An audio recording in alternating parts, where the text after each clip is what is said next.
માયાભાઈ માફી પ્રકરણમાં હવે ઠાકોર સમાજ મેદાનમાં આવ્યું છે। બગદાણા વિવાદમાં હવે ઠાકોર સમાજના આગેવાનો પણ જોડાયા છે। ઠાકોર કોળી ભાઈ ભાઈના ઉલ્લેખ સાથે એક પોસ્ટ મૂકવામાં આવી છે। ગાયક કલાકારને કાયદો હાથમાં લેવાનો અધિકાર નથી તેવું ચેતન ઠાકોરે લખ્યું છે અને ચેતન ઠાકોરે કલાકારના દીકરાનો વરઘોડો કાઢવાની માંગ કરી છે।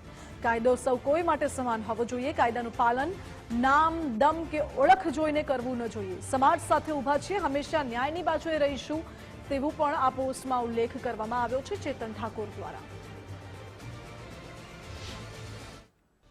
અમારી માંગ ક્લિયર છે કે જે પણ લોખા તત્વોએ આ કાર્ય કર્યું છે, ચાહે માયાભાઈના દીકરા હોય કે માયાભાઈ પોતે હોય, સરકારના શરણે ગયા તો એમને હું સ્પષ્ટ કહેવા માંગુ છું કે ગમે ત્યાં જાય, પરંતુ જો એમના દીકરાએ આ કાર્ય કર્યું હશે તો એને બક્ષવામાં નહીં આવે। અને અમને સરકાર પર પૂરેપૂરો ભરોસો છે કે સરકાર આવા લુખ્ખા તત્વોને ક્યાંય પણ સંઘર્ષે નહીં અને જે પ્રમાણે તમામ લોકોના આજ સુધી લુખ્ખા તત્વોના વરઘોડા નીકાળવામાં આવ્યા છે તે પ્રમાણે આના પણ વરઘોડા નીકાળવામાં આવશે।